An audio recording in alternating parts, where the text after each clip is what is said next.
can flee. At 25 to 11 on 3AW, Nigel from Nigel's Animal Rescue joins us. How are you, Nigel? I'm very well tonight. And yourself, Phil and Simon? Well, great. Thanks for the case you brought in. Who's your new mate? Oh, I've got Chris in here tonight. Chris has started working with me at the beginning of the week. Okay. And hopefully to help ease my workload. Good. What's your background with animal welfare, Chris?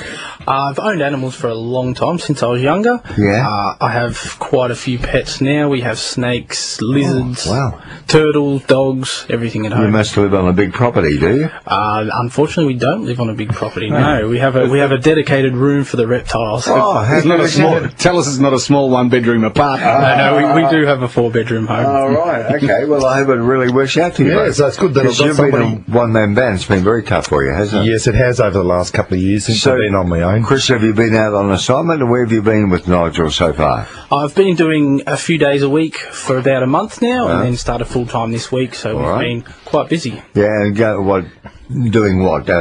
Chasing snakes or... Ducks in the city. Ducks. Oh, yeah? We've done some birds today in the city. We've done koalas. A range of everything. It's been good. Has Nigel got you crawling around under houses and stuff yet, getting covered in cobwebs and dirt and rat droppings? I haven't told him about that one. Keep that one secret. No, Chris was actually with me when I did the koala that had the rabbit trap on its leg. Yes. That had a sad ending too, that story, didn't it? Unfortunately. But we were in the Carlton Gardens the other day dealing with a couple of domestic ducks that had been dumped in the gardens. And I caught 2 of them, and one of them took off, and there I see Chris running off in the distance, and he brings the duck back for me. So he did extremely well. Good. And how'd the taste? Now, something big is happening on Sunday, December 1. Tell us all about it, please. Yes, Barry Tapp from the Animal Cruelty Hotline number, who was actually the senior inspector at the RSPCA for 14 years and been involved in animal cruelty for over 40 years now. Him and myself are doing a talk down in the Bunyip area for the Bunyip Animal Rescue Network, which will be on the 1st of December on Sunday between 1pm and 4:30pm. It's a gold coin donation, and Barry's going to be talking about all the animal cruelty, the various cases and how to deal with them and answer any questions, and I'm going to be talking about some of my rescues and things that I get up to. Oh, well done. So if anybody would like to come down to Bunyip or in the Bunyip area there, at the Bunyip Hall, the supper room I believe, on 38 Main Street in Bunyip, we'll be there on Sunday the 1st of December. They need to ring to book tickets, or...? No, I think you can turn up there on the time and, Well, the good news is you'll be back in a fortnight to remind us about that, just ahead of the event. I will be too. There you go. How good's that? 2 weeks from tonight, so that's fantastic. The same weekend, isn't it? Now, I just want to... Back to Chris. I just want to ask, Chris, what did you do before you joined this animal rescue crusade that Nigel runs? I was a chef and working in hospitality for about 10 years and just needed a bit of a change. Yeah? But Nigel's not making you make his lunch or anything, is he? No, not yet. Not yet. Well, I'm going to. It's good that I've got a chef because he can bring some extras along and fatten me up. Yes, exactly. Do you think your experience working with Nigel and seeing how cruel people are to animals, is it likely to make you a vegetarian? I don't think that would be happening, no. Okay, all right. Well, what about yourself? You eat meat, don't you? Yes, I do. Do you feel badly about it? I don't eat native wildlife, kangaroo and emu and crocodile, those sorts of things. Just the normal, cow. Well, you can buy all those sheep pies, up the back of Burke. I can't offer you a slice of wombat. No, definitely not, no. Just a dolphin fillet. Thanks, Simon. No, all right. So you draw the line. Well, indigenous animals. Yeah, absolutely. But I am a meat eater, and so there are people who eat horse meat, aren't there? There's been a bit of talk about that lately. I've heard on AW people eating horses and things. Sure. Yeah, no, I've never seen that in any restaurants or anywhere around. But if I saw it, I certainly wouldn't be eating it. No. Well, in the outback, you can buy all these different exotic crocodile. Well, you can all the roadkill, emu. Fish souffle. Yeah, you can get all sorts of weird and wonderful things. Well, in the 7 days since we saw you, have you been saving any animals? We had an interesting one today. A little sparrow got himself caught in a very tall building in the city here. They've got a very large atrium area, and it's 14 floors tall. So you could go in at ground level and look straight up to the sky, 14 levels, and there was a sparrow flying around, going in and out of the offices, and he's been in there for a week. Oh, really? In there for a week, and they actually had 3 other companies go in to try to get him the other day. One of the companies turned up with a clipboard. I don't know what he was going to do with the clipboard, but... Well, if you're really accurate... And this was the comment that was made to us because Chris and I turned up with nets. Yeah. And they said, well, you're the only guys that she's turned up with nets. And we spent an hour and a half going around this building trying to find this tiny little sparrow, but we couldn't find it at all. Oh. We'd given them some advice to leave some doors open, but apparently he had flown out, but they'd left the door open for too long, and another one had flown in. Oh.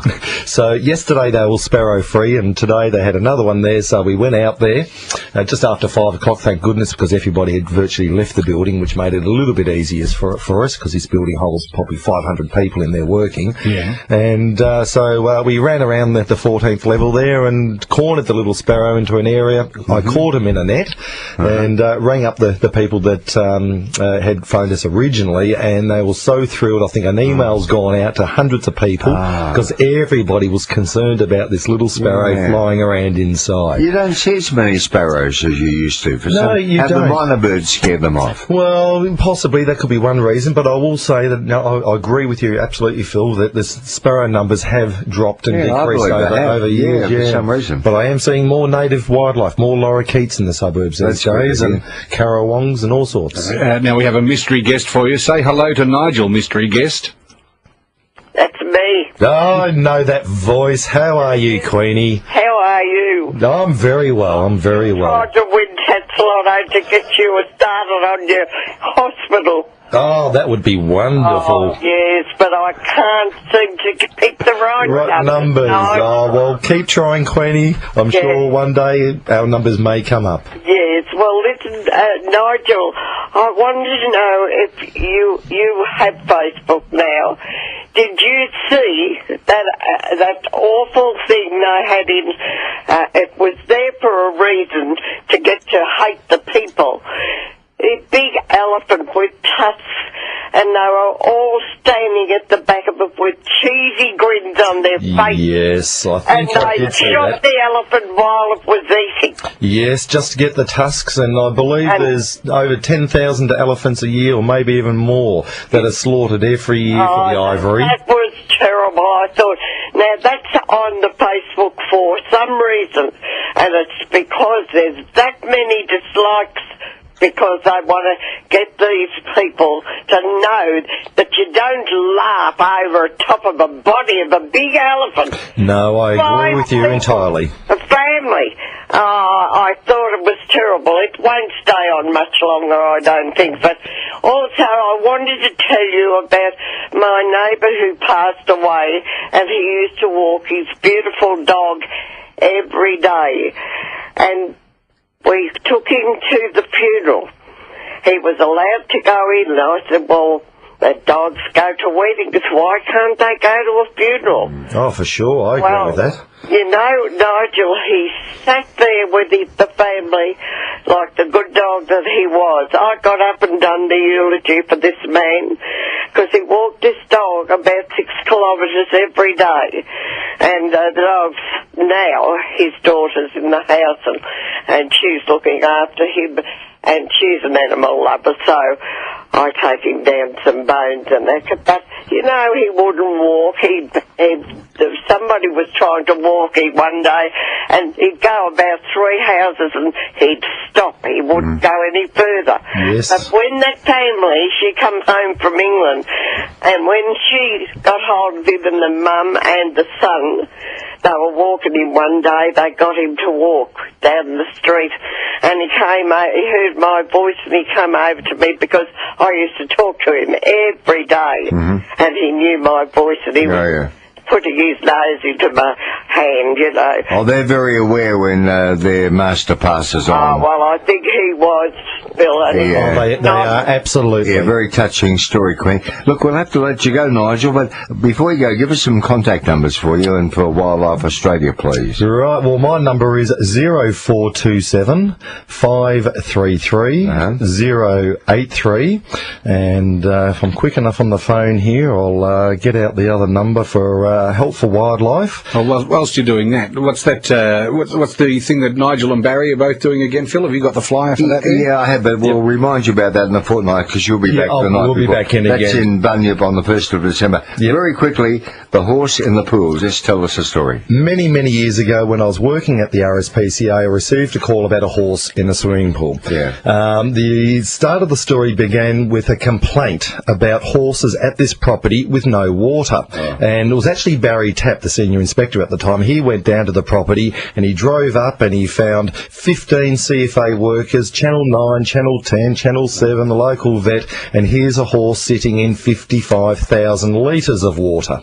And he looks at his complaint that he's got horses with no water. I think this one's okay. And the horse had slipped into the swimming pool and the fire brigade had built a platform pontoon, was trying to get the horse to go up the pontoon, and it was very unstable, and the horse ended up kicking the side of the pool concrete edge with his legs and fell back into the pool again. And that's when Barry ordered me to come down, as I had a sling in my car for livestock at the time, and I ordered a front-end loader bulldozer to come in from the council, jumped into the swimming pool, me, not the bulldozer, put the sling around the horse, connected it to the bulldozer, and we just picked it up out of the water, swung it over to the side and on the ground. We had it all done in 5 minutes, but they'd been working on it for about 5.5 hours. Isn't that amazing? Now, as we say goodnight, just your phone numbers one more time.